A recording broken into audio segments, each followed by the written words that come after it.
Einstein লিখছেন, রাজনীতি শুধু বর্তমানের জন্য, আর একটা সমীকরণ কিন্তু চিরকালীন। আইনস্টাইন বলেছিলেন গাণিতিক সমীকরণের কথা, কিন্তু রাজনীতির অন্দরমহলে রোজই যে সমস্ত সমীকরণের জল্পনায় জলঘোলা হতে থাকে, তার থই পাওয়ার মতো বিজ্ঞানী এখনো বোধহয় জন্মাননি। এই যেমন রাজ্যসভা তৃণমূল বিজেপি আঁতাতের জল্পনায় জলঘোলা করলেন মুকুল রায়। আজ মুকুল সরাসরি দাবি করলেন, রাজ্যসভায় ইএসআই কমিটির প্রতিনিধি নির্বাচনে নাকি বিজেপির সমর্থন চেয়েছিলেন স্বয়ং মমতা বন্দ্যোপাধ্যায়। তৃণমূল বলছে হাস্যকর দাবি। আগামী সপ্তাহে মুকুল রায়ের বিরুদ্ধে রাজ্যসভায় স্বাধিকার ভঙ্গের প্রস্তাবও আনছে তারা। অন্যদিকে আজ তৃণমূলে ফিরলেন কাঁচরাপাড়ার দলত্যাগী 5 কাউন্সিলর। আমরা এই সমস্ত কিছু নিয়ে আলোচনা আসবো, কিন্তু তার আগে শুরুতেই আপনাদের দেখাবো ইএসআই কমিটির নির্বাচন ঘিরে মুকুল রায়ের চাঞ্চল্যকর দাবি। দেখুন, বিজেপির সমর্থনটা তো চেয়েছে খোদ মমতা ব্যানার্জি। রাজ্যে কুস্তি, কিন্তু ইএসআই বোর্ডে রাজ্যসভা মনোনীত সদস্য নির্বাচন নিয়ে দিল্লিতে বিজেপি তৃণমূলের দোস্তি সামনে চলে এসেছে বলে কটাক্ষ করছে কংগ্রেস। আর এই প্রেক্ষাপটেই বিজেপি নেতা মুকুল রায় চাঞ্চল্যকর দাবি গোটা বিষয়টিকে অন্য মাত্রা দিল। বুধবার ইএসআই বোর্ডের ভোটের ফল প্রকাশের পর দেখা যায়, তৃণমূল প্রার্থী দোলা সেন 90টি ভোট পেয়ে জয়ী হয়েছেন। কংগ্রেস প্রার্থী প্রদীপ ভট্টাচার্য পেয়েছেন 46টি ভোট। সিপিএম প্রার্থী 8টি ভোট পেয়েছেন। রাজ্যসভায় তৃণমূলের সাংসদ সংখ্যা 12, তাই স্পষ্ট বিজেপির ভোটেই তৃণমূলের প্রার্থী জিতেছে, দাবি কংগ্রেসের। তৃণমূল কংগ্রেস কি করলো? ভারতীয় জনতা পার্টি সাপোর্ট নিল, জাভড়েকারের মতো মিনিস্টার গিয়ে তৃণমূলকে ভোট দিয়েছে। ভাবতে পারেন, পশ্চিমবঙ্গে বিজেপির লোক বুচার্ড হচ্ছে, বুচার্ড। আর এখানে দাঁড়িয়ে ভারতীয় জনতা পার্টি তারা তৃণমূলকে সাপোর্ট করছে। বাহারি পলিটিক্স। তৃণমূল বিজেপি এই নজিরবিহীন বন্ধুত্বের জন্য মমতা বন্দ্যোপাধ্যায় উদ্যোগ নিয়েছেন বলে দাবি মুকুল রায়। কালকে দোলা সেন কংগ্রেসের বিজেপির সমর্থনে ভোটে জিতেছে, তা বিজেপির সমর্থনটা তো চেয়েছে খোদ মমতা ব্যানার্জি। কালকে রাজ্যসভায় যে ভোটাভুটি হয়েছে তাতে দোলা সেন ভোটে জিতেছে, এবং ভোটে জিততে গেলে তো সমর্থন পেতে হয়, সেই সমর্থনটা মমতা ব্যানার্জি চেয়েছে বিজেপির কাছে। এরকম কি কোনো অন্য কোনো বিধায়ক বা এরকম অন্য কোনো প্রথম সারির কোনো মন্ত্রী আপনাদের সঙ্গে যোগাযোগ করেছে? আবার বললাম, দোলা সেন কাল বিজেপির ভোটে জিতেছে, দোলা সেনকে বিজেপি সমর্থন করেছে। কেউ তো তার কাছে চেয়েছে সমর্থনটা, আর সেই সমর্থনটা খোদ মমতা ব্যানার্জি চেয়েছে। মুকুলের দাবি ভিত্তিহীন বলে উড়িয়ে দিয়েছে তৃণমূল। এমনকি তার বিরুদ্ধে রাজ্যসভায় স্বাধিকার ভঙ্গের নোটিশ আনার তোড়জোড় শুরু করেছে তৃণমূল। মুকুলরা যে কথাগুলো বলেছেন, সংসদের পক্ষে এটা অবমাননাকর মন্তব্য। এই কারণে দল সিদ্ধান্ত নিয়েছে, দোলা সেনকে বলা হয়েছে যে প্রিভিলেজ মোশন এই ব্যাপারে নিয়ে আসার জন্য। ইএসআইয়ের একটা কমিটিতে ঢোকার জন্য কাউকে ফোন করবেন বলে এত দুর্বল লোক মহিলা মমতা বন্দ্যোপাধ্যায় না। কংগ্রেসের কি স্ট্রেংথ ছিল যে দিয়েছিল? সিপিএমের কি স্ট্রেংথ ছিল যে তারা দিয়েছিল? তারাও তো একটা এক্সপেক্ট করেছিল। স্বপ্নভঙ্গ হয়েছে বলে বিজেপির সঙ্গে চলে গেলে বলে লাভ হয়, এটা হাস্যকর জিনিস। আগামী দিনে এই জল কতদূর গড়ায় সেদিকেই নজর রাজনৈতিক মহলের। বিজেন্দ্র সিংহ, আশাফুল হোসেনের রিপোর্ট, এবিপি আনন্দ। চেস ক্লকের এই ফরম্যাটে আমি শুরুতেই ডেকে নেব রাজ্যের মন্ত্রী চন্দ্রিমা ভট্টাচার্য এবং বিজেপি নেতা প্রণয় রায়কে। আমার প্রথম প্রশ্ন থাকবে চন্দ্রিমাদির কাছে। গতকাল দর্শকরা জানেন যে আমরাই প্রথম এই খবর তুলে ধরি এবং দর্শকদের এ নিয়ে বিস্তারিত বিশ্লেষণও করে দেখাই।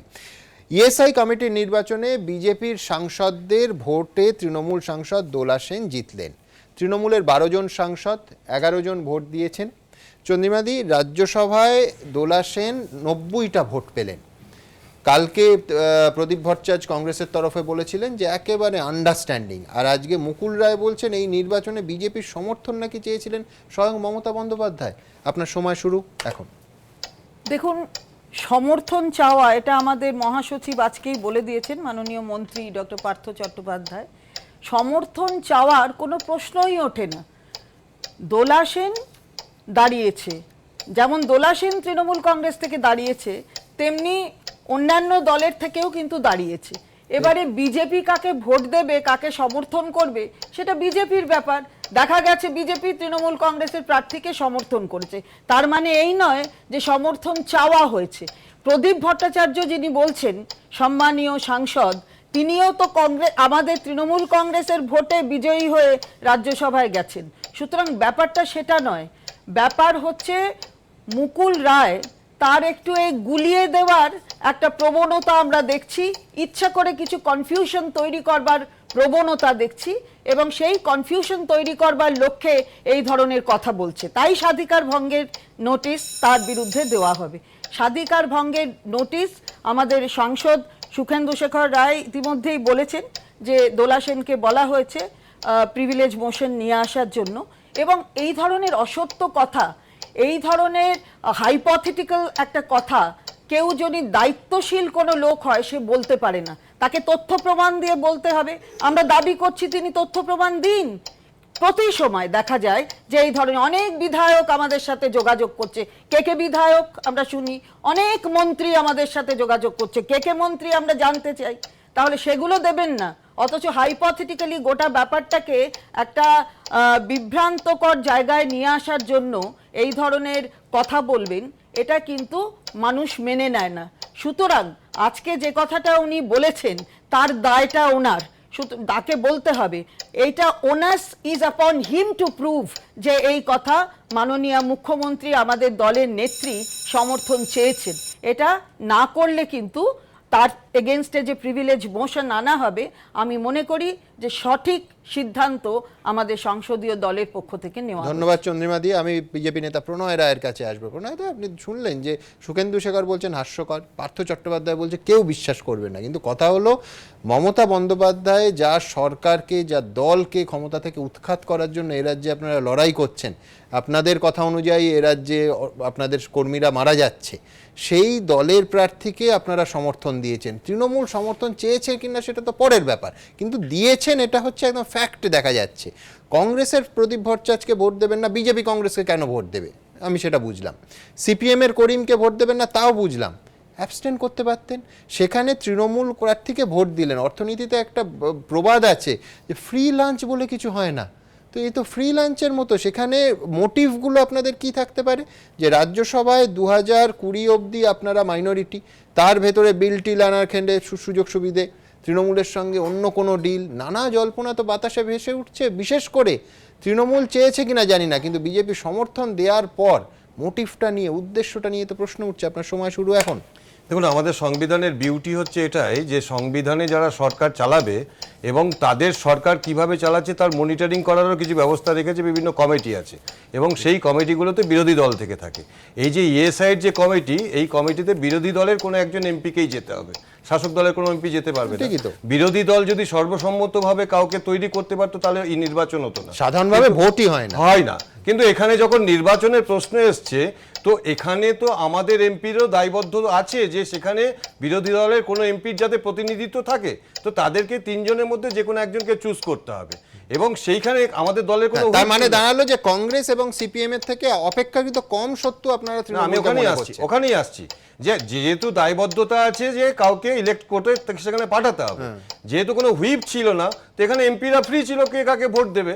আমি জানি না এই কমিটিতে গেলে এক্সট্রা কিছু সুযোগ সুবিধা আছে যার জন্য প্রদীপবাবু কালকে এতটা ক্ষেপে গেছেন, এইভাবে বিজেপিকে আক্রমণ করেছেন, কিন্তু অন্তত আমার এইটুকু মনে হয়েছে ব্যক্তিগত স্তরে বিজেপি এমপিদের সাথে তার সেই যোগাযোগ নেই, বা ব্যক্তিগতভাবে তিনি কাউকে অ্যাপ্রোচ করেছেন কিনা আমার জানা নাই। বিজেপি এমপিরা ব্যক্তিগত যোগাযোগের ভিত্তিতে ভোট দেন, এখানে তো একটা কমিটির মেম্বার হওয়ার প্রশ্ন। এবার যে ভোটে দাঁড়াবে, যে যেখানেই ভোটে দাঁড়ায় সে তো ক্যাম্পেইন করে, সে তো বলে আমি ভোটে দাঁড়িয়েছি আপনি আমাকে দেখবেন, এটাই তো নর্মস।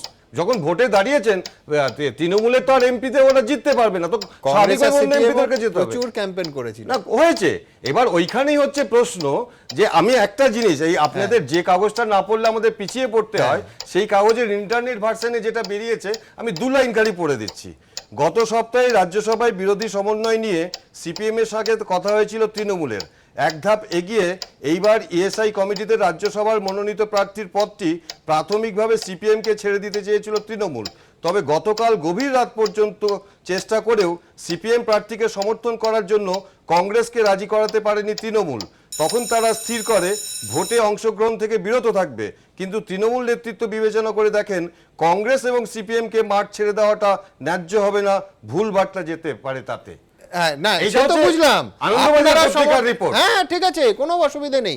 আপনারা কেন সমর্থন দিলেন আমার প্রশ্নটা এটাই ছিল এবং এটাই আছে। আপনাদের দুজনকে অসংখ্য ধন্যবাদ। আমি পরবর্তী পর্যায়ে যাব, পরবর্তী পর্যায়ে বিজন সরকার এবং পঙ্কজ রায়কে আমি ডেকে নেব এবং আপনাদের দেখাবো যে আজকে সব্যসাচী দত্তের বাড়িতে গেলেন মুকুল রায়, সেই খবর। সব্যসাচী দত্তকে বিধাননগরের মেয়র পদ থেকে সরাতে অনাস্থা এনেছে তৃণমূল। 18 তারিখ ভোটাভুটি। এই প্রেক্ষাপটে গত 8ই মার্চের পর বৃহস্পতিবার ফের একবার সব্যসাচী দত্তর বাড়িতে উপস্থিত হলেন মুকুল রায়। দুই নেতার মধ্যে কথা হলো প্রায় 45 মিনিট ধরে। সূত্রের খবর, এদিনের সাক্ষাতে বিধাননগর পুর নিগমে অনাস্থা ভোটের রণকৌশল নিয়েই মূলত আলোচনা হয় মুকুল সব্যসাচীর। কোনো ব্যাপার নাই, সব্যসাচীর সাথে আমার চিরদিনই একটা আলাদা ধরনের সম্পর্ক আছে। 18ই জুলাই ওর বিরুদ্ধে অনাস্থা এসছে, সেই ব্যাপারে স্বাভাবিকভাবেই কথা বলছিলাম যে কিভাবে কি করা যাবে, লড়াইয়ের স্ট্র্যাটেজি কি হবে, এইসব নিয়ে আলোচনা। মুকুল রায়কে তীব্র কটাক্ষ করেছে ফেরাদ হাকিম। মুকুলদার ভেতরে মুকুলদার অপরাধ বোধ কাজ করছে যে কি করে ছোটবেলার থেকে কংগ্রেস করেছি, তৃণমূল করেছি, গান্ধীবাদ সুভাষবাদ বলে বড় হয়েছি, গান্ধী হত্যাকারীদের সাথে গিয়ে একসাথে গেরুয়া পড়ে বসে আছি, একটা ভেতরে বোধ হচ্ছে।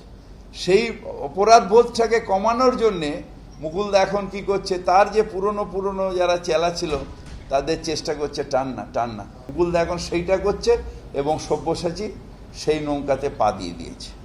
ববি হাকিমের রিঅ্যাকশন আমার পর্যায়ে নয়, আমি ববি হাকিমের কোনো রিঅ্যাকশন দেবো না। সব্যসাচী দত্ত অনাস্থা ভোটে হেরে গেলে বিধাননগরে পরবর্তী মেয়র পদে যার নাম ভাসছে, সেই তাপস চট্টোপাধ্যায় সব্যসাচী মুকুল বৈঠককে কটাক্ষ করেছেন।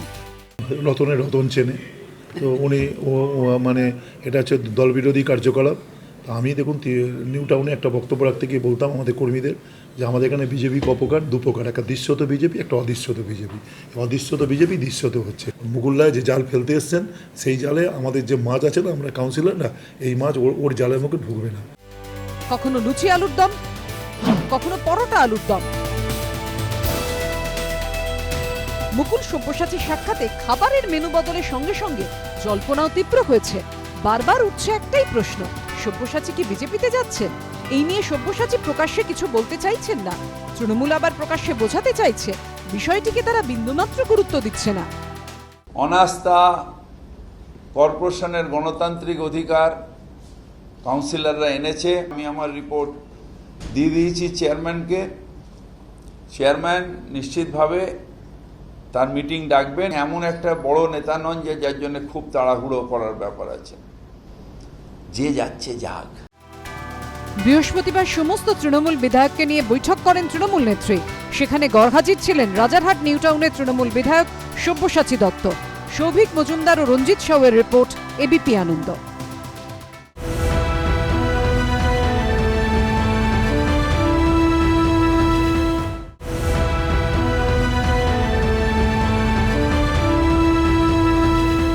আমি বিজন সরকারের কাছে যাব। বিজন, বাংলা একটা কথা আছে না, নাকে দড়ি দিয়ে ঘোরানো। কার্যত রাজ্যের শাসক দল তৃণমূলকে সব্যসাচী দত্ত নাচিয়ে বেড়াচ্ছেন, একদিন না প্রত্যেক দিন। ধরুন এমনিতেই আপনাদের 211 জন বিধায়ক ছিল, 1.5 ডজন অন্য দল থেকে ভেঙে এসেছে। আমি বলছি একজন বিধায়ককে বহিষ্কার করলে গোটা দলে একটা কড়া বার্তা যেত যে তিনি বিধায়ক হতে পারেন, সাংসদ হতে পারেন, যে স্তরেই থাক, যদি দল মনে করে যে দলবিরোধী কাজ হচ্ছে তাহলে তাড়িয়ে দেয়। সেটা হলো না। প্রত্যেক দিন সব্যসাচীবাবুর অ্যাক্টিভিটি চোখে আঙুল দিয়ে দেখিয়ে দিচ্ছে যে শৃঙ্খলা রক্ষার ক্ষেত্রে তৃণমূল কংগ্রেস কতটা দুর্বল। মানবেন? আপনার সময় শুরু এখন। সকাল হলেই বাজারের ব্যাগটা নিয়ে কেউ বাজারে চলে যান। মুকুলবাবুকে দেখছি বাজারের ব্যাগের পরিবর্তে কারোর বাড়িতে চলে যাচ্ছেন। কোথায় ধরা যায় মাছ, নতুন নতুন মাছ খোঁজার চেষ্টা করছেন। কিন্তু একটা জিনিস আমার খুব ভালো লাগছে, মধুসূদন চক্রবর্তী আপনাদের চ্যানেলে দেখানো হয়েছিল, মধুসূদন চক্রবর্তীর নামটা আমার মনে পড়ছে।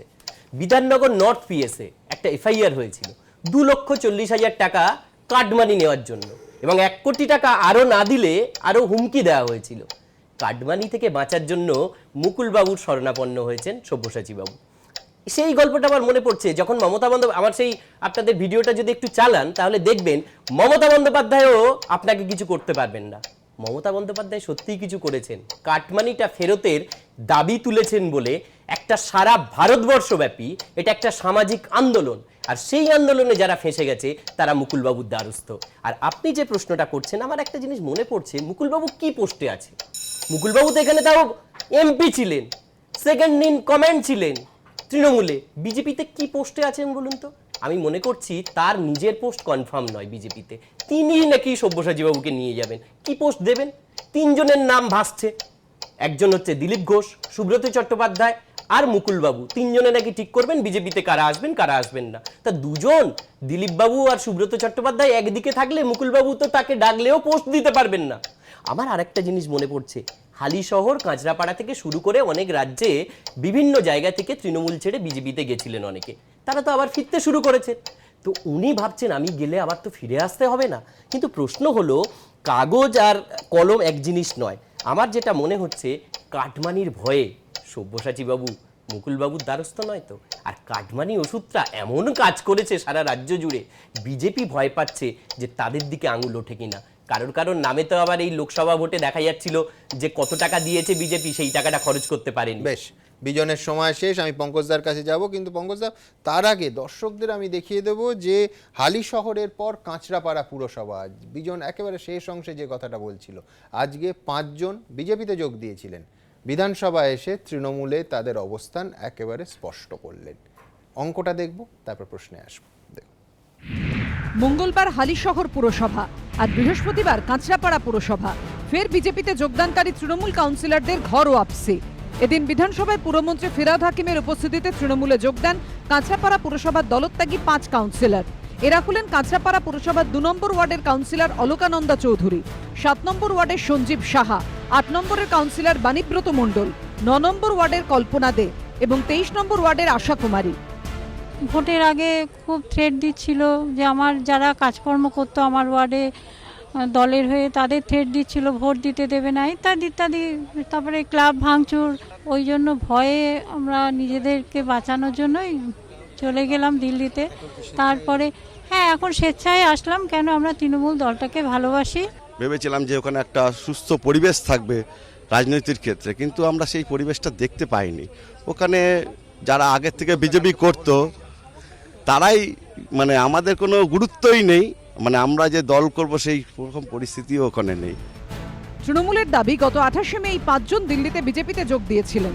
কাঁচরাপাড়া পুরসভার মোট আসন 24, ম্যাজিক ফিগার 13, এর মধ্যে তৃণমূলের দখলে ছিল 22টি। বিজেপি এবং নির্দলের 1 জন করে কাউন্সিলর ছিল। তৃণমূলের 22 কাউন্সিলরের মধ্যে 17 জন যোগ দেন বিজেপিতে, তৃণমূলে থেকে যান 5 জন। 18 জন কাউন্সিলর নিয়ে পুরসভা দখল করে বিজেপি। म्यूनिसिपैलिटी का चेयरमैन समेत, वाइस चेयरमैन समेत आज ज्वाइन कर रहा है 17 आदमी। तो कचरापाड़ा म्यूनिसिपैलिटी टोटल बोर्ड आज से बीजेपी का चलित होगा। বৃহস্পতিবার 5 কাউন্সিলর ফের তৃণমূলে যোগ দেওয়ায় রাজ্যের শাসক দলের কাউন্সিলর সংখ্যা বেড়ে দাঁড়ালো 10-এ, কিন্তু ম্যাজিক ফিগার 13। তৃণমূলের দাবি 1 সপ্তাহের মধ্যে আরো 3 জন কাউন্সিলর বিজেপি ছেড়ে তৃণমূলে যোগ দেবেন। কাঁচরাপাড়ায় 10 হলো, আরও 3 জন আসছে, অর্থাৎ মেজরিটি তৃণমূল কংগ্রেসের ছিল এবং আছে। ভয় ভীত দেখিয়ে বাবা ছেলে কৃতিত্ব নেওয়ার জন্যে মোটা ভাইয়ের কাছে নম্বর বাড়ানোর চেষ্টা সব বিফলে গেল। মোটা ভাই আর মনে হয় তাদের পাত্তা দেবে না। বিজেপি অবশ্য তৃণমূলের এই দাবি উড়িয়ে দিয়েছে।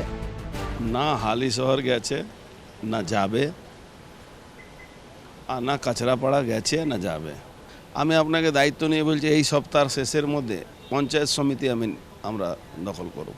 কিছু 2-1 জন যারা ছিল, আমি আগেও বলেছি, মুকুলদা এদের উপরে বিশ্বাস করেছিল, এরা বিশ্বাসযোগ্য নয়। কিছু কিছু ছেলের লোককে ভয় টয় দেখিয়ে পুলিশকে দিয়ে নিয়ে যাচ্ছে, টিভির সামনে করছে। তৃণমূল থেকে বিজেপিতে যোগদানকারী তৃণমূলের চেয়ারম্যান সুদামা রায়ের দাবি, তিনি এখনো বিজেপিতেই আছেন।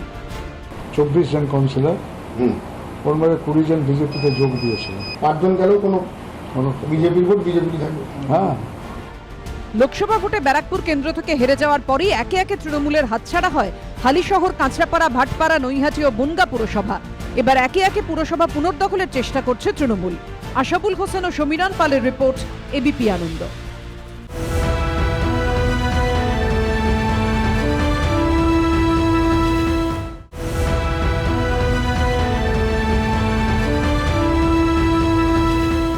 পঙ্কজদা, আপনি ঘর বাপসি বলবেন না বিজেপি পুশব্যাক করলো আমি জানি না, কিন্তু বারবার প্রেস কনফারেন্সে আমরা শুনেছিলাম যে 7 দফায় দলবদল হবে, 7 দফার পর নাকি তৃণমূল বলে কিছু থাকবে না। আমি বলছি 7 সপ্তাহও কাটলো না হালিশহরের পর কাঁচরাপাড়া পুরসভা, তৃণমূলে আগে 5 জন ছিল, আজ 5 জন বিজেপি থেকে ফের গেল 10, ফিরাদ হাকিম বলছেন আরও 3 আসবে, 13 হয়ে গেল ম্যাজিক ফিগার। আমি বলছি যে উল্টো স্রোত দাদা, আপনার সময় শুরু এখন। শুধু যাওয়া আসা, শুধু স্রোতে ভাসা। আসলে সমুদ্র তটে যদি দাঁড়াই না, তাহলে দেখবো যখন স্রোত আসে সেখান থেকে যেমন ডাওজনের টেকনিক্যাল থিওরি বেরোয়, কিন্তু এটাও ঠিক যে সে নোংরাগুলো সেগুলো আবর্জনাগুলো রেখে সমুদ্র আবার তার স্রোতটা নিয়ে যায়। সমুদ্রের ধারে তো আবর্জনা ঢেউ গুনছে বিজেপি। না, দেখুন দিলীপ বাবু একটা কথা, রাজ্য সভাপতি একটা কথা বলেছেন যে আসতেই পারে, কিন্তু তাকে কোথায় বসাবো? বাইরের ঘরে বসাবো কি ঘরের ঘরে বসাবো?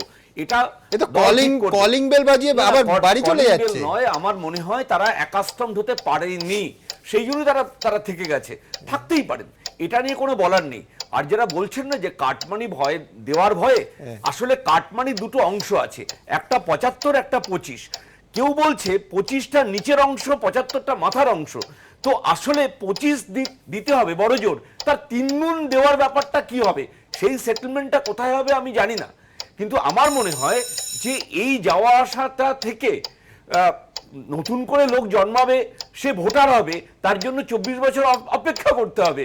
আপনাকে পদ্ধতির মধ্যে থাকতে হবে, প্রসেসের মধ্যে দিয়েই আপনাকে আসতে হবে। যদি কেউ সেটা না করেন, একটা রেজিমেন্টেড পার্টিতে তিনি বাইরে চলে যাবেন, অটোমেটিক ওই ধাক্কায় বেরিয়ে যাবেন, তাকে আর করতে হবে না। এবং আমার মনে হয় যে মুকুলবাবু সম্পর্কে এত বলা হচ্ছে সেকেন্ড ইন কমান্ড, তাও আমার উনি কোন পদে আছেন তার থেকেও বড় কথা হচ্ছে আপনারা কিন্তু হারায় খুঁজি, হারিয়ে মনে হচ্ছে যেন না হারালেই ভালো হতো। এটাই মানে লক্ষ্যভেদ করার একটা ব্যবস্থা হচ্ছে। এটা রাজনীতির একটা বিষয়, চিরস্থায়ী কোনো ব্যাপার নেই, চিরস্থায়ী বন্ধুত্ব নেই, চিরস্থায়ী শত্রুতাও নেই। সুতরাং এই প্রক্রিয়াটা চলতে থাকে, তার মধ্যে থেকেই অনেকে, যেমন একটা ট্রেনে অনেক লোক ওঠে নামে, তারপর টার্মিনাল স্টেশনে কিছু লোক পৌঁছয়। তো এটা পলিটিক্সের নিয়ম। অনেক সময় স্টেশনে পৌঁছে কিন্তু ট্রেন খালি হয়ে যায়, খালি হয় তার আগে পৌঁছানো ডেস্টিনেশনে দেওয়া যায়। Got your point. আপনাদের দুজনকে অসংখ্য ধন্যবাদ। বিশ্বনাথ চক্রবর্তী আর সুজাত ভদ্রকে ডেকে নেব, এবং তার আগে আপনাদের দেখাবো ভুল করলে ভুল স্বীকার করুন এবং মানুষের কাছে যান, মানুষকে না এড়িয়ে মানুষের মুখোমুখি হন।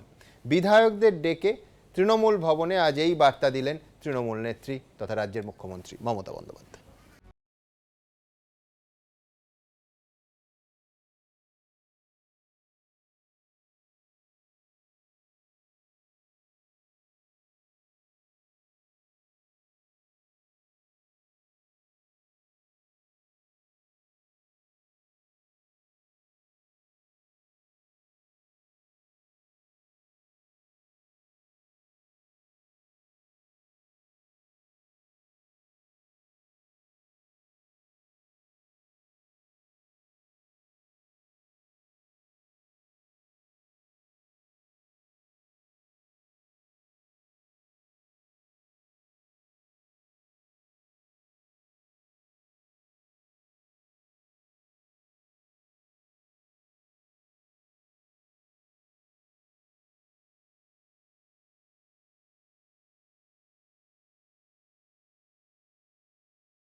बीजेपी देखिए यहाँ इतने बड़े बड़े पॉलिटिशियन हैं, अब पीके सरी का नया व्यक्ति उनको ट्रेनिंग देगा, इससे बुरी स्थिति और टीएमसी की क्या हो सकती है कि पॉलिटिशियंस को पॉलिटिक्स करने की ट्रेनिंग एक प्रोफेशनल व्यक्ति दे, इससे खराब स्थिति टीएमसी की कुछ भी नहीं हो सकती। বিজেপিকে একচুল রাজনৈতিক জমি ছাড়তে রাজি নয় তৃণমূল। বিজেপি যেখানে কর্মসূচি নেবে সেখানে পাল্টা কর্মসূচি নেওয়ার বিষয়ে এদিন বিধায়কদের নির্দেশ দেন মমতা। জনসংযোগ বাড়াতে প্রয়োজনে চায়ের দোকানে বসার জন্য বিধায়কদের নির্দেশ দেন। মমতা বলেন, মানুষের সুখ দুঃখের অংশীদার হতে হবে। এদিনের বৈঠকে দলে গুরুত্ব বেড়েছে রাজ্যের অনগ্রসর ও আদিবাসী কল্যাণ মন্ত্রী রাজীব বন্দ্যোপাধ্যায়ের। সুব্রত বক্সির পাশাপাশি তাকে কোচবিহার জেলার সহকারী পর্যবেক্ষক করা হয়েছে। আশাফুল হোসেন, অর্ণব মুখোপাধ্যায় ও সন্দীপ সরকারের রিপোর্ট, এবিপি আনন্দ।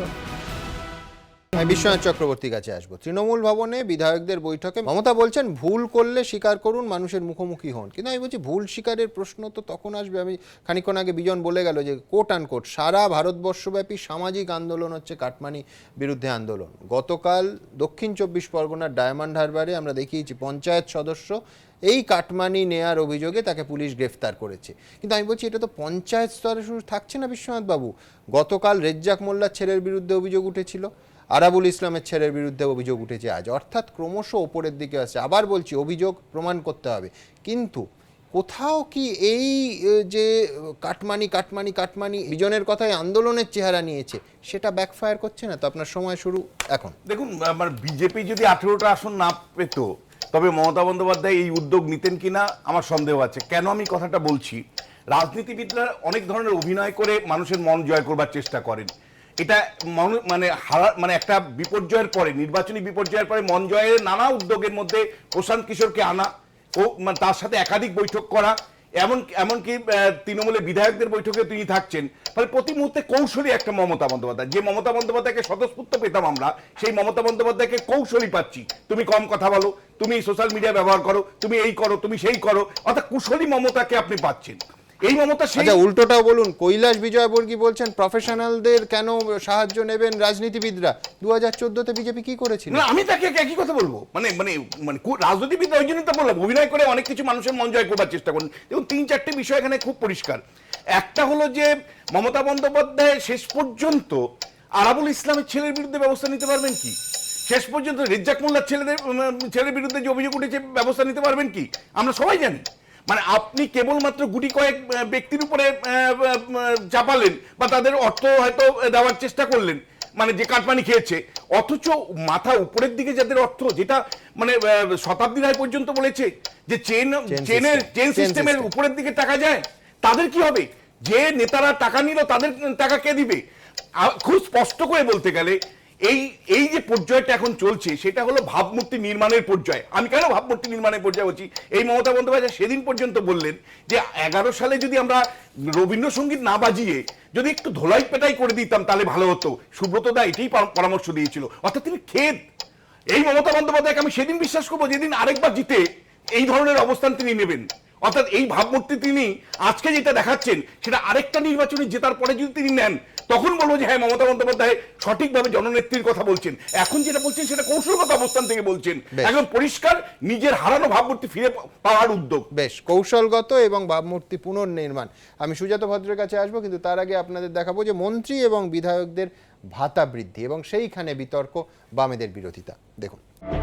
এই মুহূর্তে রাজ্য সরকারি কর্মচারীদের বকেয়া মহার্ঘ ভাতার পরিমাণ 52%। পাশাপাশি এখনো রিপোর্ট পেশ করেনি ষষ্ঠ পে কমিশন। এই অবস্থায় রাজ্যে যখন সরকারি কর্মীদের ক্ষোভ চরমে, তখন এক ধাক্কায় দ্বিগুণ হচ্ছে রাজ্যের বিধায়কদের দৈনিক ভাতা। 1000 টাকা দৈনিক ভাতা বাড়ানো হচ্ছে মন্ত্রীদেরও। বৃহস্পতিবার মন্ত্রী বিধায়কদের ভাতা বৃদ্ধি সংক্রান্ত বিল আনুষ্ঠানিকভাবে পাশ হয় বিধানসভায়। আর মন্ত্রী বিধায়কদের এই বেতন বৃদ্ধি নিয়ে ক্ষোভ উগরে দিয়েছে একাধিক সরকারি কর্মচারী সংগঠন। সরকারের নীতি সাধারণ মানুষের কাছে পৌঁছে দেওয়ার একমাত্র হাতিয়ার হচ্ছে সরকারি কর্মচারী। প্রথম দিকে উনি সমস্ত ইউনিয়নগুলোর সাথে 2-1টা মিটিং করেছিলেন রাইটার্সের রোটান্ডায়, পরবর্তীকালে আলোচনাগুলো বন্ধ করে দিলেন। আসলে প্রতারণা বললে ভুল হয়, এটা ইচ্ছাকৃত সরকারি কর্মচারীদের অবজ্ঞা।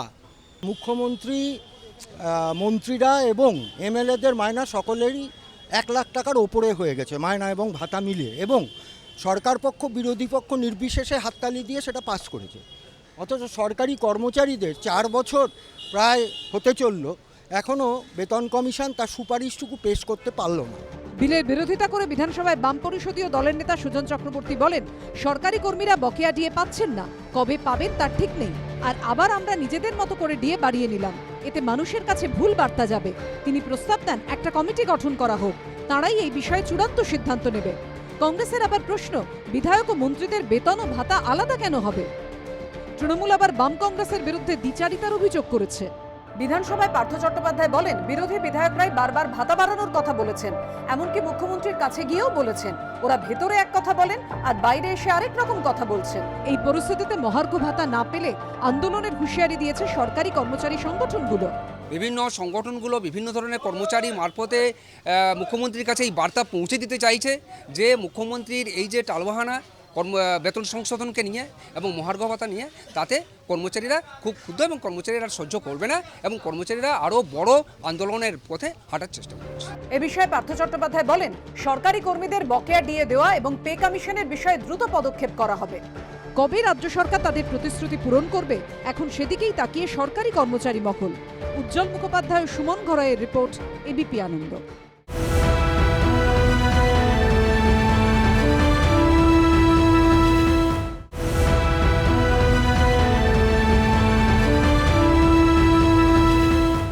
শ্রদ্ধা, আমার পার্থদার কথা শুনে মনে পড়ে যাচ্ছিল যে আমার ভিতর ও বাহিরে অন্তরে অন্তরে আছো তুমি হৃদয় জুড়ে। আমি বলছি, বেতন বাড়ানো বা অন্য রাজ্যের মন্ত্রী এবং বিধায়কদের অনেক বেশি বেতন, কিন্তু 3.5 বছর ধরে পে কমিশন পড়ে আছে। ডিএ কেন্দ্রীয় সরকারের নিরিখে অর্ধেকের বেশি 52% হয়ে দাঁড়িয়ে আছে। ল মেকাররা টুক করে নিজেদের বেতন ভাতা বাড়িয়ে দিলেন। কত বাড়ালেন? এমএলএরা বেতন ভাতা মিলিয়ে প্রায় 30,000 বাড়িয়ে 81,780 হলো। মন্ত্রীদের বেতন হলো 1,13,100 টাকা। আমি বলছি যে সরকারি কর্মচারীরা তাদের দাবি তো আরও জোরালো কণ্ঠে তুলতে পারেন। আপনার সময় শুরু এখন। এবং কিছুদিন আগে আমার মনে আছে বোধহয় 16 সালের পরপরই এরকম যখন পে কমিশনের দাবিতে সরকারি কর্মচারীরা আন্দোলন করছিলেন, মাননীয় মুখ্যমন্ত্রী খুব আপত্তিকর মন্তব্য করেন। হাইকোর্টও তার জন্য তাকে ভর্ৎসনা করে। ওই কুকুরের মতো ঘেউ ঘেউ করো না, এইরকম একটা শব্দটা ব্যবহার করেনি, ঘেউ ঘেউ করবেন। হ্যাঁ, ঘেউ ঘেউ, সে কুকুরটা ঘেউ ঘেউ তো কুকুরই করে, যাই হোক, বাঘের মতো গর্জন করো না বল, বাঘের মতো। এবং সেটা কোর্ট পর্যন্ত এটা আনপার্লামেন্টারি শব্দ বলেন, কিন্তু এই দাবিটা ন্যায্য দাবি। এবং কমিশন বহুদিন পর বসানোর পর কমিশন বারবার সময় নিচ্ছে, সরকার সময়টা দিচ্ছেন। এবং একটা অসন্তোষের বাতাবরণ আছে, যে ধরনের মূল্যবৃদ্ধি এবং নতুন বিজেপি সরকার যা করছে তাতে যে ধরনের মূল্যবৃদ্ধির আশঙ্কা আছে, সেখানে এইটা চটপট শেষ করা উচিত। এবং হাইকোর্টে সরকার মামলা করেছিলেন যে ডিএটা অধিকারের মধ্যে পড়ে না, এবং সেটাও সর্দার আমজাদ আলীর নেতৃত্বে কোর্ট, উনি আইনজীবী হিসাবে যা বলেছেন, কোর্ট মেনে নিয়েছে, এটা অধিকারের মধ্যে পড়ে, চাইতেই পারে ব্যালেন্স করার জন্য। সরকারের এই ঢিলেমি, উদাসীনতা, অথবা তৎক্ষণিক সময় যে সিপিএমকে দূরবীনে দেখা যেত না এখন দেখা যাচ্ছে, তাদের বিরুদ্ধে ওরকম মন্তব্য করা, এইটা কখনোই সঠিক বার্তা যাচ্ছে না। এবং যাচ্ছে সরকার নিজেদের ল মেকাররা নিজেদের ভোগটা পেতে, সুযোগ পেতে বেশি আগ্রহী, কিন্তু এত মানুষ সরকারের প্রশাসনের নানা স্তরে যারা কাজ করেন, সত্যিকারে যারা দরকার আছে, সেটা সরকার উদাসীন। এবং দেখবেন টেকনিশিয়ানরা কদিন আগে বকেয়া টাকা দাও বলে যেই বিজেপি ঘেঁষারা, যিনি আগে তৃণমূল ভবনে থাকতেন, তিনি পরে ওদিকে গিয়ে যখন খোঁচাতে শুরু করলেন, তখনই একটা বড় সভা করে 7 দিনের মধ্যে টাকা মিটিয়ে দেবো। এই প্রত্যেকটাই একটা রিয়াকশান 23 মের পর। এইটা খুব দেখবার মতো জিনিস। এবং এই অভিনয়টা উনি বলছিলেন, আপনি গিরিশ ঘোষের জানেন, গিরিশ ঘোষ মুরগি চুরি করে রাতে খেত, কোর্টে যখন মামলা হচ্ছে না, রাধে কৃষ্ণ রাধে কৃষ্ণ, মানে কোর্টে দাঁড়িয়ে উনি অভিনয় করেছেন, রোজ রাতে মুরগি, এইরকম জায়গায় চলে গেছে। রবীন্দ্রনাথ তার জামাইকে লিখছে, নগেন্দ্র চট্টোপাধ্যায়কে, রাজনৈতিক দলে সব ভরং আছে, একটা ভরং থাকে, সেইটার মুখোমুখি সবাই হচ্ছে। এবং এটা প্রবঞ্চনা আছে। এই একজন যে বলছিল অর্জুন আমাদের বন্ধু, কতদিন ধরে তারা আন্দোলন করেছে, যারা করেছে তারা বদলিও করে দিয়েছে সরকার, পেনালাইজ করেছে সরকার। আপনার দুজনকেই অসংখ্য ধন্যবাদ। আমি মূল পর্বে যাব, তার আগে আপনাদের দেখাবো যে কাটমানি নিয়ে এত কথা আমরা আলোচনা করলাম, সেই কাটমানি বিতর্ক কিন্তু এখনো অব্যাহত। জেলায় জেলায় একটার পর একটা ঘটনা সামনে আসছে, দেখুন। কোথাও কাটমানি নিয়ে তৃণমূলের বিরুদ্ধেই তৃণমূলের ক্ষোভ, কোথাও হেভিওয়েট তৃণমূল নেতার ছেলের বিরুদ্ধে কাটমানি নেওয়ার অভিযোগ, কোথাও আবার গুনে গুনে কাটমানি ফেরত দিলেন তৃণমূল নেতা। বীরভূমের লাভপুরে তৃণমূল কর্মীদের বিরুদ্ধে কাটমানি নেওয়ার অভিযোগে সরব তৃণমূলেরই একাংশ। স্থানীয় বাসিন্দাদের অভিযোগ, লাভপুরের কান্দরকুলাহা গ্রামে 100 দিনের কাজের টাকা সহ বিভিন্ন প্রকল্পের টাকা আত্মসাৎ করেছেন 3 তৃণমূল কর্মী। এই অভিযোগে অভিযুক্ত তৃণমূল কর্মীদের বাড়ি ঘিরে বিক্ষোভে সামিল হয় স্থানীয় তৃণমূল নেতৃত্ব। আমাদের দাবি হচ্ছে যে প্রকৃত যারা লেবার তাদের টাকাটাকে বঞ্চিত করা হয়েছে, তাদের টাকাটা ফেরতের জন্য আমরা বিক্ষোভ দেখাচ্ছি। অবিলম্বে টাকাটা ফেরত দিতে হবে। সভাপতির এখানে 3টে অ্যাকাউন্টে টাকা আছে, ও যদি সিদ্ধান্ত নেয় আমাকে দিতে বাধ্য হতে হবে, আমি তো বাইরের নয়। গুনে গুনে টাকা ফেরত দিচ্ছেন তৃণমূল নেতা। কয়েকশো বা কয়েক হাজার টাকা নয়, 1,20,000 টাকা কাটমানি। যিনি ফেরত দিলেন তার নাম শ্রীমন্ত বাগদি, বীরভূমের লাভপুরের থিবা অঞ্চলের তৃণমূল নেতা। তৃণমূল পরিচালিত লাভপুর পঞ্চায়েত সমিতির সদস্যা রূপা বাগদির স্বামী শ্রীমন্ত বাগদির বিরুদ্ধে অভিযোগ ওঠে প্রধানমন্ত্রী আবাস যোজনায় ঘর পাইয়ে দেওয়ার নামে কাটমানি নিয়েছেন, তারপরই চাপে পড়ে টাকা ফেরত। আর এরই সঙ্গে মুংচাকে ঢিল মেরেছেন অভিযুক্ত তৃণমূল নেতা। আমি বলে দিয়েছিলাম যে আমি 7 দিনের মধ্যে 1,20,000 টাকা দিয়ে দেবো, এবং সেই মতো কথা অনুযায়ী আমি 1,20,000 টাকা তাদেরকে দিয়ে দেওয়া হলো। আমি সম্পূর্ণ নিজের দায়িত্ব দিলাম, কেউ কোনো করেনি, যেটা করলাম আমি নিজেই করতে। কাদের দেওয়া কথা ছিল টাকাটা? এটা মানে যখন ঝামেলাটা হয়েছিল ব্লক নেতৃত্ব বসে ফয়সলা হয়েছিল যে টাকাটা ওখান থেকে দেওয়ার কথা ছিল। দল কিন্তু বলেনি কাটমানি খেতে, দল কিন্তু বলেনি যে কারো কাছ থেকে টাকা তুলে এনে দলকে দিতে। ও টাকা চুরি করেছে, নিজের দিয়েছে, এটাই ব্যাপার। কাটমানি নেওয়ার অভিযোগ উঠেছে কোচবিহারের মেখলিগঞ্জ পুরসভার প্রাক্তন তৃণমূল কাউন্সিলরের বিরুদ্ধে। অভিযোগ, প্রধানমন্ত্রী আবাস যোজনা সহ একাধিক সরকারি প্রকল্পে কাটমানি নেন মেখলিগঞ্জ পুরসভার 4 নম্বর ওয়ার্ডের প্রাক্তন তৃণমূল কাউন্সিলর মন্টু মণ্ডল। ঘটনার কথা প্রকাশ্যে আসতেই বেপাত্তা হয়ে যান প্রাক্তন তৃণমূল কাউন্সিলর।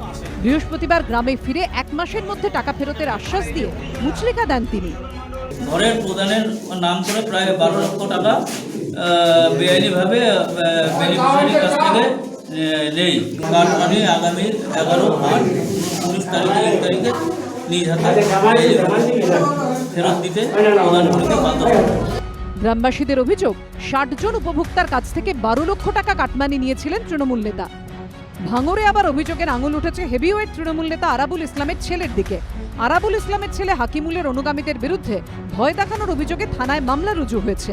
এরই সঙ্গে সংবাদ মাধ্যমের সামনে আরাবুল পুত্রের বিরুদ্ধে কাটমানি নেওয়ার অভিযোগও তোলা হয়েছে। ঘরের টাকাটা আর কি তাদের কাছ থেকে যারা পায়নি তারা যার যার নাম দিয়েছে, যেমন আমরা একজন পেয়েছি, যেমন উড়িয়াপাড়া মিদ্যাপাড়া যে ভদ্রলোক আছে, যেটা শেখ সারাফুদ্দৌলা, হাকিমুলের নেতৃত্বে বা হাকিমুলের ইনফ্লুয়েন্সে এটা কিন্তু এই কাজগুলোতে সে করতে বাধ্য হয়েছে কি মানে করেছে। হাকিমুলের সাথে জড়িত আছে এটা আমরা জানি। আচ্ছা, সেই বিষয়ে কি অভিযোগ করলেন? সেই বিষয়ে আমরা কাশীপুর থানায় অভিযোগ করেছি। আগে তদন্ত হোক, তদন্ত হয়ে যদি প্রমাণিত হয় যে হাকিমুল ইসলামের কোনো বাহিনী আছে বা হাকিমুল ইসলামের সঙ্গে থাকে সেই রকম কোনো কর্মীরা যদি এর সঙ্গে জড়িত থাকে, তাহলে প্রশাসন আইন অনুযায়ী যে ব্যবস্থা নেওয়ার তারা নেবে। এর আগে রাজ্যের মন্ত্রী রেজ্জাক মোল্লার ছেলের বিরুদ্ধেও কাটমানি নেওয়ার অভিযোগ উঠেছে। মন্ত্রীপুত্রের বিরুদ্ধে থানায় প্রতারণার অভিযোগ দায়ের করেছে দলেরই একাংশ, যদিও রেজ্জাক পুত্র অভিযোগ অস্বীকার করেছেন।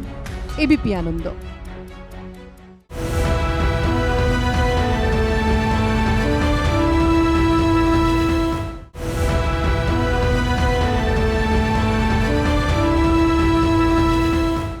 চন্দ্রিমাদি, আজ পার্থ চট্টোপাধ্যায় বলেছেন যে যারা কাটমানি নিয়েছেন এবং যারা দিয়েছেন উভয়ই দোষী। আইনের ক্ষেত্রে সেটা নিয়ে কোনো কারুর সংশয় থাকতে পারে না, কিন্তু কেউ কি যেচে কাটমানি দেয়? আমি বলছি যে শাসক দলের নেতারা যারা ফেরতও দিচ্ছেন, মানছেন, তাদের ভয়ে এলাকায় থাকতে তো বেশিরভাগ লোকে দিয়েছেন। না না, এটা কথা নয়। দেখুন, আপনারা এখানেই দেখালেন কিছুক্ষণ আগে যে একজন ঘর পাইয়ে দেওয়ার জন্য চেয়েছেন, অর্থাৎ ঘুষ দিয়েছেন, অর্থাৎ ঘরটাকে পাইয়ে দেবে তাই ঘুষ দিয়েছে। তাহলে এই ঘুষ দেওয়াটা তো অপরাধ। যে কথাটা রাজ্য বলেছেন সরকারের একাধিক প্রকল্পের সেই প্রকল্পের টাকার একটা অংশ না দিলে টাকা পাওয়া যায় না। এইটাই তো এটা যদি কেউ করে থাকে, কতজনকে দেখাচ্ছেন? এখানে বুথ আছে 77-78 হাজার বুথ। কত বুথে এই ধরনের কাজ করেছে? একটা, দুটো, চারটে, পাঁচটা, ধরে নিলাম 1000টা ঘটনা আপনারা দেখাচ্ছেন, কিন্তু তাই দিয়ে গোটা ব্যাপারটা যদি সবাই নিচ্ছে তো বলছি না, কিন্তু আমি বলছি প্রধানমন্ত্রী আবাস যোজনা, আমি এটা বলছি যারা এতগুলো উন্নয়নমূলক প্রকল্প যারা করছেন তারা নিশ্চিতভাবে অপরাধ করছেন, কিন্তু তার জন্য এই যে বলছেন না যে ব্যাকফায়ার, আপনি ওখানে বসে বললেন ব্যাকফায়ার যদি হয়ও, তা সত্ত্বেও যিনি এই ধরনের সিদ্ধান্ত নিতে পারেন, দলের মানুষকে বলতে পারেন যে তোমরা যদি নিয়ে থাকো ফেরত দাও, তার নাম হচ্ছে মমতা বন্দ্যোপাধ্যায়। আমার কিন্তু গোটা কয়েক কথা একটু জাস্ট বলার আছে, যেহেতু আমি শুনলাম কতগুলো কথা। যেমন পঙ্কজ বাবু বললেন 75%, 25%, এটা বারবার আমরা শুনি।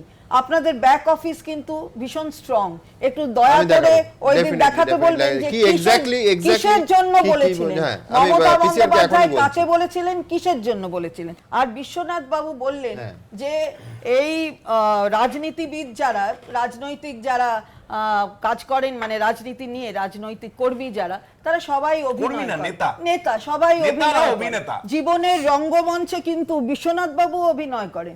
রাজ্য সরকারের পঞ্চায়েতের বইতে তিনি লিখেছেন নিশ্চয়ই ভালো ভালো কথা, আবার এখানে এসে অভিনয় করে অন্য কথা বললেন। আসলে জীবনের রঙ্গমঞ্চে অভিনয় করেন, কিন্তু এটা কিন্তু হয়, মানে এটা হচ্ছে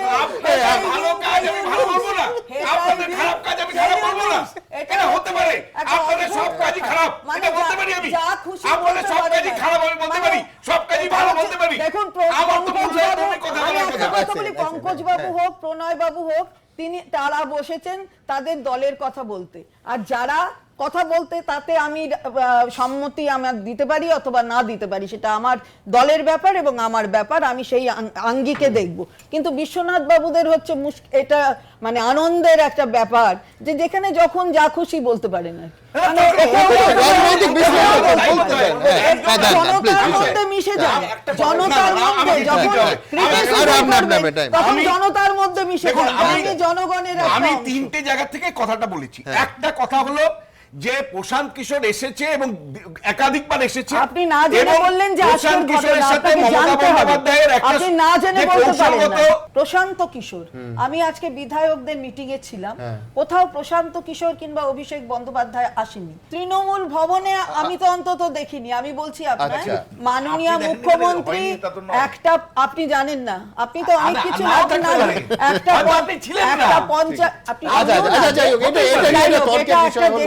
যেহেতু আমি ছিলাম, আমি বললাম, এবং আমি এমন একটা লোক যে প্রায় প্রতিদিনই আমি আমার পার্টি অফিসে যাই।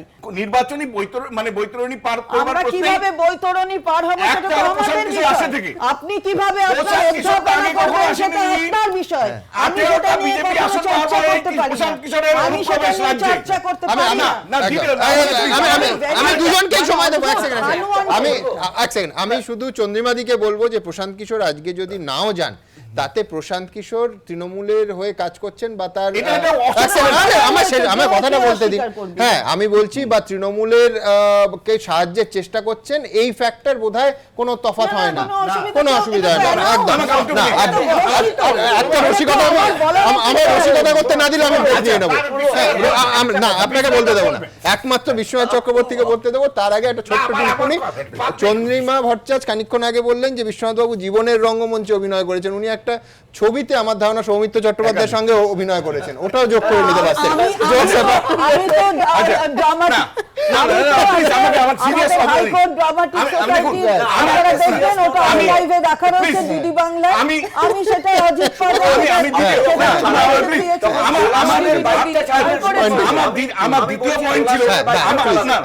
আমার দ্বিতীয় পয়েন্ট ছিল যে তৃণমূল কংগ্রেসের যারা কর্মী সমর্থক, যারা লোকাল লেভেলে যারা নেতা আছেন, তাদের প্রতি আপনি কাটমানিটা ফেরত দেওয়ার মানে ব্যবস্থা করতে পারেন। কিছু কিছু উদ্যোগ হয়তো হচ্ছেও, কিন্তু তৃণমূল কংগ্রেসের সিরিয়াস এমপি, মানে তিনি রীতিমতো শতাব্দী রায় পরিষ্কার বলেছেন যে দেখুন কাটমানিটা চেন সিস্টেমে আছে, কেউ নিচের তলায় 2-3% হলে উপর তলায় বেশি পার্সেন্ট।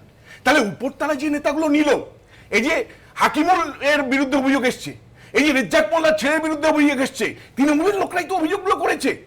তাদের কাটমানিটাকে ফেরত দিবে, নেতাদের কাটমানি যেটা, যে কাটমানিটাকে উপস্তরে। তৃতীয় বিষয়টা বলছি, দেখুন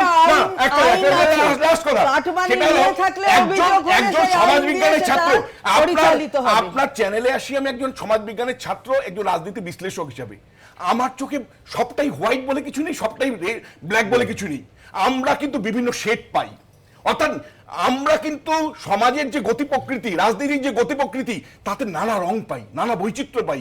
আমরা সবসময় বলতে পারি না যে এটাই কালো বা এটাই সাদা, আমরা অসংখ্য রং, অসংখ্য ভাবনা, অসংখ্য চিন্তা পাই। আবার কাটমানি প্রসঙ্গে ফিরবো। যারা কাটমানি নিয়েছেন এবং যারা কাটমানি দিয়েছেন, উভয় পক্ষই দোষী, পার্থ চট্টোপাধ্যায় মন্তব্য, এবং তা নিয়ে যথারীতি রাজনৈতিক বিতর্ক। দেখুন, বাংলার বাড়ি, তাতে 25,000 টাকা নিয়ে নেবে গরিব লোকের কাছ থেকে, এটা যেন না হয় সুতরাং যদি কেউ নিয়েও থাকেন ফেরত দিয়ে দেবেন। তৃণমূল নেত্রীর এই মন্তব্যের পর থেকে কাটমানি আঁচে ফুটছে বাংলা। কোথাও ঘেরাও তৃণমূল নেতা, কোথাও নেতার বাড়িতে বিক্ষোভ, কোথাও আবার চাপে পড়ে মুচলেখা দিয়ে টাকা ফেরাচ্ছেন তৃণমূল নেতারা। এই ইস্যুকে হাতিয়ার করে দিকে দিকে তৃণমূলের জনপ্রতিনিধিদের বাড়ি ঘেরাও হচ্ছে সক্রিয় বিরোধীরাও। এই পরিস্থিতিতে বিধানসভায় দাঁড়িয়ে পরিষদীয় মন্ত্রী পার্থ চট্টোপাধ্যায় বলেন, যারা টাকা নিয়েছে যারা টাকা দিয়েছে দুজনেই সমান অপরাধী। যারা আজ পতাকা নিয়ে আন্দোলন করছে এবং আন্দোলনের নামে হামলা করছে তারাও কিন্তু ছাড় পাবে না। মমতা বন্দ্যোপাধ্যায়ের যে কাটমানি প্রসঙ্গে যে তিনি মন্তব্য করেছেন, সেটার একটা সদিচ্ছার কথাটা কেউ বলে না। যারা দিয়েছেন তারা খুব ভালো মতন জানেন কাদের দিয়েছেন, আর যারা নিয়েছেন তারাও জানেন কাদের থেকে নিয়েছে।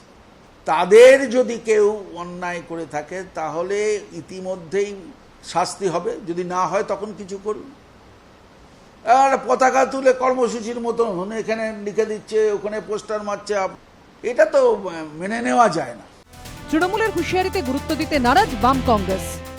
ওদের ব্যাপার কাটমানি, কিন্তু আমরা মানুষ যারা কাটমানির বিরুদ্ধে প্রতিবাদ করছি সেটা তো আমরা চাইছি যারা অপরাধী তাদের গ্রেপ্তার করা হোক। মুখ্যমন্ত্রী নিজেও বলেছেন যে কাটমানি খেয়েছে সে অপরাধী, যে কাটমানি দিয়েছে সে অপরাধী।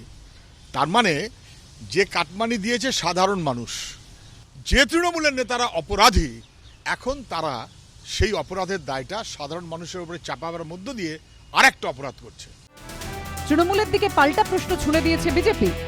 কাটমানি নিয়ে আমাদের অনেক আগে থেকে আমাদের অভিযোগ রয়েছে, যদি আমরা সরকারে থাকতাম তাহলে ওনারা ঝান্ডা নিয়ে আমাদের বিরুদ্ধে আসেন। কাটমানি নিয়ে তো আন্দোলন আমরা করতে পারি। এই রাজনৈতিক আন্দোলনের নামে এই হামলা বন্ধ করতে এই মুহূর্তে শাসক দল যে রীতিমতন মরিয়া তাতে কোনো সন্দেহ নেই। ক্যামেরায় অঞ্জন বিশ্বাসের সঙ্গে উজ্জ্বল মুখোপাধ্যায়, এবিপি আনন্দ, কলকাতা। সুজাত ভদ্র। আমার বক্তব্য হচ্ছে এটা যদি এই খুব আইনের এই অ্যাবস্ট্রাক্ট লেভেলে দেখে, বা রবীন্দ্রনাথের কথা যে অন্যায় যে করের অন্যায় যে কিন্তু পাওয়ার রিলেশনশিপটা যদি না হয় ফ্যাক্টরে, কে ক্ষমতায় আর সেই অঞ্চলে কারা ক্ষমতাবান দল, কারা শাসক দল, তার সাথে গ্রামের সাধারণ মানুষ যেখানে, এবং বহু শহরের এলাকায় সিন্ডিকেট যখন আগের আমলে ছিল, চুনসুরকে এখান থেকে কিনতে হবে, নাহলে বাড়ি করতে দেবে না, এটা আমরা হরবকট শুনে এসছি, ওটা এখনও আছে। এইটার বিরুদ্ধে প্রতিবাদ করে জনজাগরণ বা বিজনের ভাষায় সামাজিক আন্দোলন হঠাৎ ওইভাবে গড়ে ওঠেনি, হওয়া সম্ভব ছিল না। মমতা বন্দ্যোপাধ্যায় তারা সবাই স্বীকার করছেন বলার ফলে একটা হলো, অনেকটা মাওসেটুংয়ের বোমবার্দি হেডকোয়ার্টারের মতো আমার মাঝে মাঝে মনে হয়। ব্যাকফায়ার হবে কিনা আমি জানি না, কিন্তু যেটা হচ্ছে যে এইটা স্বীকারোক্তিটা এবং সামাজিক স্বীকৃতি পেল। 10টা লোকও যদি ফেরত দেয় যে তলার লেভেলে টাকা নেওয়া হয়েছে, মানুষ টাকা দিয়ে, যেমন করাপশানে আমরা করি, ফাইলটা একটু বেশি এক্সপিডাইট মুভ করার জন্য টাকা দিই, কৃষি জমিটাকে বস্তু জমি করার জন্য টাকা দিই, এটা তো হয়। সেইখানে মানুষের প্রতিবাদ সঙ্গে সামাজিক আন্দোলনটা বিজনের শব্দে আমি খুব একমত নই। এটার সঙ্গে বিজেপির একটা অর্গানাইজ এফর্ট আছে, সঠিক হতে পারে। তারা ন্যায় নীতি, তারা অন্য কোথাও ন্যায় নীতি নেই, এখানে আছে ঘোড়া ব্যাচে রাজনৈতিক কারণেও আছে, কিন্তু এটা একটা অর্গানাইজ পলিটিক্যাল এফর্ট, ফর্ম ছাপিয়ে এগিয়ে যাও, হয়তো সাহস দেওয়া, মমতা দেবীর ওই ব্যাপারটাকে ব্যবহার করা, এইটা করে একটা জায়গায় নিয়ে এসেছে যাতে সিপিএম। প্রণয়বাবু, পার্থ চট্টোপাধ্যায় বলছেন যে প্রায় কর্মসূচির আকার দিয়ে দিয়েছেন এটাকে। না দিয়েছি, রোজ সকালে ঝান্ডা নিয়ে বেরিয়ে। হ্যাঁ দিয়েছি তো, আমরা বলছি তো, এটা কোনো অস্বীকার করছি না। আমার কথা হলো যে চন্দ্রিমাদি আইনমন্ত্রী ছিলেন, উনি একজন বললেন যে যারা নিয়েছে তারা অপরাধী, সত্যিই তো অপরাধী। আমি খালি একটা কথা মনে করে দিই, সততার প্রতীক সততার সাথে উলবেড়িয়াতে দলীয় কার্যক্রমে গিয়ে একটা কথা বলেছিলেন, জনৈক একজন নেতাকে দেখিয়ে বলছিলেন এই বাড়ি তৈরি করার জন্য তুমি টাকা নিচ্ছ, এই ভাইস চেয়ারম্যানকে বলেছিলেন। তো আমার বক্তব্য হচ্ছে তিনি তো পুলিশ মন্ত্রী, তিনি তো মুখ্যমন্ত্রী, তিনি যদি জানেন তার দলের কেউ টাকা নিয়েছে তো সে মুখ্যমন্ত্রীর সামনে মিটিং করে কি করে? তার তো জেলে থাকার কথা। আজকে যে কথাটা হচ্ছে কাটমানি, আজকে প্রধানমন্ত্রী আবাস যোজনাটা মনে রাখতে হবে, আবাস যোজনার বাড়ি কে পাবে সেটা নির্ধারণ করা হচ্ছে লোকাল পঞ্চায়েত বা লোকাল মিউনিসিপ্যালিটি। আজকে কাটমানি এমনি দেয়নি, কাটমানি দিতে তারা বাধ্য হয়েছে।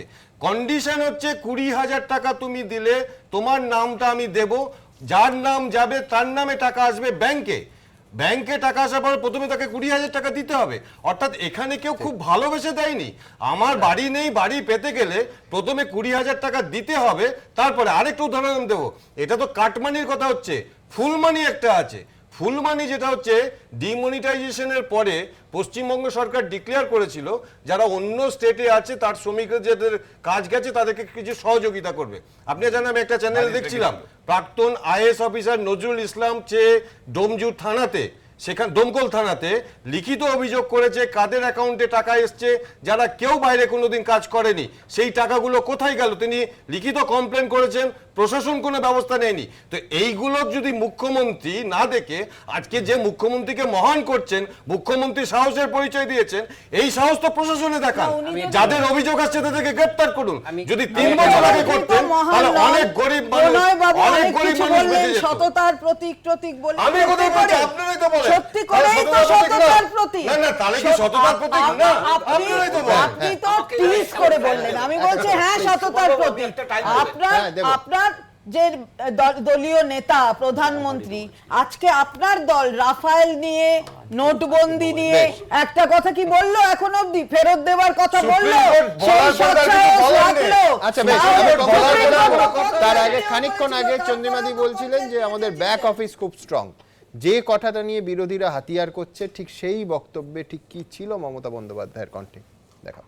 আপনারা 1 টাকায় চাঁদা নিন, 2 টাকায় চাঁদা নিন, মনে রাখবেন পার্টিকে অ্যাকাউন্টটা শো করবেন, 25% নিজেরা খরচা করুন, 75% দলকে দিন, তাহলে দলটাও চলে যাবে। এইটা উনি বলেছেন একটা ট্রেড ইউনিয়নের নেতা এবং তাদের কর্মীদের, যে তারা যেন এই মিটিংটায় বলেছেন যে তারা যে চাঁদা নিচ্ছেন সেই চাঁদার একটা অংশ দলকেও দিতে হবে, অর্থাৎ মেম্বারদের চাঁদা, এটা কিন্তু বুঝতে হবে। তারা আমাদের দলকে দেবে, বাকিটা ট্রেড ইউনিয়নের জন্য খরচ করবে। আমি যে বিষয়টা উত্থাপন করব অত্যন্ত সিরিয়াস বিষয়, যে কাটমানির ট্রেন্ডটা চলছে। কেন ট্রেন্ডটা চলছে? আমরা যখন আলোচনা করছি তখন স্কুল সার্ভিস কমিশনের পরীক্ষা হচ্ছে। আমাকে স্কুল সার্ভিস কমিশন থেকে জানানো হয়েছিল যে আপনার কলেজের থেকে টিচারদের ছাড়তে হবে। আমি টিচারদের ছেড়েছি এবং বিভিন্ন কলেজ বিশ্ববিদ্যালয় তারা আমাকে বারবার বলেছে পেন্সিল মার্কিং হচ্ছে। আমি বাই ভেরিফিকেশন জেনেছি এবং তারপর যিনি আমাকে ফোন করেছিলেন তাকে আজকেই ফোন করে বলেছি আপনারা যদি পেন্সিল মার্কিং করেন আলটিমেটলি এভারেজ স্ট্রিটে, তাহলে কেন আমি টিচারকে লিভ দেব? আমি লিভ দেব না, আমি এরপর থেকে আর কাউকে পাঠাবো না। তিনি কিন্তু এগ্রি করেছেন। আজকের আমি স্পেসিফিক নাম্বার দিয়ে দেবো, আমি চ্যানেলের সামনে দাঁড়িয়ে বলছি, এটা দুর্ভাগ্য। জেনারেশন, আমার এটা মনে হচ্ছে জেনোসাইড। এভাবে জেনারেশনকে শেষ করে দেওয়া যায় না। আমি একদম তীব্র প্রতিবাদ জানাচ্ছি আপনাদের মাধ্যমে। আজকের ফোন কল আমার আছে, এটা খুব দুর্ভাগ্যজনক। আমি মানে করজোরে বলছি, মনে হয় না আমি বলি ফরেনসিক হোক, ওই পেজের ফরেনসিক হোক, আপনাদের মাধ্যমে বলছি ফরেনসিক হোক। ম্যাডাম আমি আপনার সঙ্গে আপনার কাছে অত্যন্ত বিনয়ের সঙ্গে বলছি, এইগুলো রোধ করুন। জেনারেশনকে পশ্চিম বাংলায় শেষ করবেন না। আমরা শেষ করছি না। কোথাও কোনো লোক যদি তার বিরুদ্ধে কোনো অভিযোগ আপনার থাকে, আপনার নিশ্চয়ই অধিকার আছে বলার, আর এটা এই রাজ্যেই আছে বলার। অন্য রাজ্য যেখানে আপনারা পরিচালনা করেন, ব্যাপক কেলেঙ্কারি থেকে নিয়ে একটার পর একটা কারোর বলার কোনো সুযোগ নেই। এখানে বসে আপনি অন্তত কর্মসংস্থান নেই, সিঙ্গুরের জমি চাষ কমে যাচ্ছে। আজকে যুব সমাজ, শিক্ষিত যুব সমাজের কর্মসংস্থানের একমাত্র জায়গা এটা দেখুন, এটা রাজনীতির উঠতে হতে নেই। আপনি নিশ্চয়ই এখানে আলোচনা হচ্ছিল যে যারা নিয়েছেন এবং যারা দিয়েছেন। সুব্রত মুখার্জি, যিনি পঞ্চায়েত দপ্তরের মন্ত্রী, তিনি বিধানসভায় একবার বলছিলেন যে যারা নিয়েছেন তিনি যদি প্রমাণিত হন তাহলে তার 6 বছরের জেল, আর যিনি অভিযোগ করছেন তিনি যদি নিজে প্রমাণ না করতে পারেন তাহলে তার 3 বছরের জেল। এটা কিভাবে হবে? আইনগতভাবে হবে। কিন্তু বিজেপি যেটা করছে, চারিদিকে আইনটাকে দূরে সরালো, গিয়ে আমি আমার ঝান্ডাটা নিয়ে চারদিকে এমন করছি যেন আমরাই সব সততার প্রতীক, আমরাই সবটা করব। তাহলে প্রশ্ন ওঠে, তাহলে আইনটাকে আমরা মানবো কি মানবো না? আইনে যদি মানি তাহলে আমার প্রমাণ করতে হবে, প্রমাণের একটা ব্যাপার থাকে, সেটা আমরা চাই না। তাকে চাপ দাও।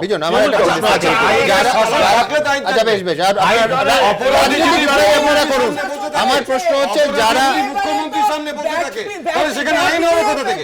যারা টাকা দিতে বাধ্য হয়েছিল তাদের কাছে কি কোনো প্রমাণ আছে? টাকা দিয়েছে, টাকা দিতে তো তারা বাধ্য হয়েছে লিস্টে নাম দেওয়ার জন্য। আমি শতাব্দী রায় এবং দোলা সেনের বক্তব্য দেখাবো আপনাদের, কিন্তু আমি আসবো তার আগে শতাব্দী রায় ঠিক কি বলেছিলেন বারবার রেফার হচ্ছে, দেখাবো। আরও আগে এটা বন্ধ করা উচিত ছিল, দিদি এখন করেছেন ঠিক আছে, কিন্তু কাটমানি ফেরত দেওয়া নিয়ে আরও কেওয়াস তৈরি হবে। কারণ যে লোকগুলো নিয়েছে, যাকে সামনে দেখতে পাচ্ছ, সে তো একা নেয়নি, তার পেছনে আরও লোক যারা নিয়েছে, এবং সবাইকে চেন ওয়াইজ ফেরত দেয়। যে চেন ওয়াইজ নিয়েছে সব চেন ওয়াইজ ফেরত দেওয়ার কথা, তাহলে সেটা ফেরত দিক। আদারওয়াইজ যে টাকাটা বাড়িতে চলে গেছে সেই টাকার ফেরত দেওয়াটা কঠিন কাজ। এরম না হয় যেন, ধরো যে তুমি 2% 1% যারা নিচ্ছে তাদেরকে বন্ধ করলে, আর যারা বেশি নিচ্ছিল তাদের পার্সেন্টেজ আরও বেড়ে গেল। আলটিমেটলি কাটমানি একই থাকবে, এরম জায়গায় পরিস্থিতি না তৈরি হয় দিদি, সেটা নজরে রাখা উচিত। দুটো মারাত্মক কথা, এক হচ্ছে চেন সিস্টেম, যারা সামনে নিচ্ছিল, অল্প নিচ্ছিল, তারা থামিয়ে দিল, তাদের নেওয়াটা আর হলো না, পিছনের লোকেদের টাকা বেড়ে গেল, এবং এই চেন সিস্টেমের টাকাটা পিছনে যাচ্ছে, মারাত্মক কথা। কিন্তু আমার প্রশ্ন হচ্ছে, যারা ফেরত দিচ্ছে, একটা পরিসংখ্যান তথ্য কিছু আছে, তারা গ্রেফতার হয়েছে, তার মানে তো তারা নিয়েছিল এবং তারা অপরাধী। আইনের চোখে তো তাই বলছে। এখানেই তো আমার প্রশ্ন, গ্রেফতারটা তখনই হয় যখন সেটা অভিযোগ আকারে আইনের কাছে যায় লোক। এবার যদি আমি আইনের কাছে না গিয়ে ঝান্ডা নিয়ে কাউকে জোর করি, তোমাকে ফেরত দিতে হবে, তোমার বাড়ি ঘিরে রাখবো, তোমাকে জোর করছি, না না, মুচলেখাটা আইনগত নয়। আপনার মনে হয় মুচলেখা মানে আইনগত? যাকে জোর করা হচ্ছে তার অধিকার আছে থানায় এফআইআর করা, যাকে জোর করছে তার অধিকার আছে। এফআইআর করতে বিজেপির পয়েন্ট হচ্ছে টাকা নিয়ে চুপ করে গেলে হবে না, অভিযোগও করতে হবে, অভিযোগ আনতে হবে। আমার প্রশ্ন হচ্ছে, যে আইনের পরিধি আছে এই আইন নিয়ে কথা বলে লাভ নেই। আপনি সিদ্ধার্থ শঙ্কর রায় ওয়াংচু কমিটি তৈরি করে ফেলেছিল, সেই সাহস দেখাতে পেরেছিল, তার মন্ত্রিসভা সদস্যদের বিরুদ্ধে তদন্ত করে তাদেরকে রীতিমতো শাস্তির ব্যবস্থা করেছিল। মমতা বন্দ্যোপাধ্যায়কে যদি সত্যিই অভিনয় ছেড়ে যদি বৃহত্তম জায়গা তৈরি করতে হয়, তাহলে একটা কমিশন বসাতে হবে জেলায়। সেই কমিশনের মমতা বন্দ্যোপাধ্যায় আইএস অফিসার বরুণ বাবুকে দায়িত্ব দিয়ে বসিয়েছে, আপনি সেটা বলুন, সেটা বলুন। টোল ফ্রি নাম্বার কথা বলবেন না, আরে টোল ফ্রি নাম্বার, একজন আইএস অফিসার বরুণ চট্টোপাধ্যায় যে দায়িত্ব দিয়ে করছে, সেটা বলুন। বিধানসভায় যে দাবিটা বিরোধীরা করেছে, আমি মনে করি এক সেকেন্ড, বিধানসভায় বিরোধীরা যে দাবিটা করেছে আমি মনে করি ন্যায়সঙ্গত। কি বিরোধীরা বলেছে, একটা কমিশন তৈরি করুন, পূর্ণাঙ্গ কমিশন তৈরি করুন, যার জেলা স্তর পর্যন্ত অফিস থাকবে, এবং পূর্ণাঙ্গ তদন্ত ওই কমিশনের কাছে যারা অভিযোগ করবেন তারা তো তদন্ত করবে এবং শাস্তির ব্যবস্থা করবে। এখন যে টোল ফ্রি নাম্বারের ব্যবস্থা করেছে, আমি বলছি এটা কিছুই না, শুধু আইওয়াস, পুরোপুরি আইওয়াস। বিশ্বনাথ বাবুর আইটা ঘুরে গেছে,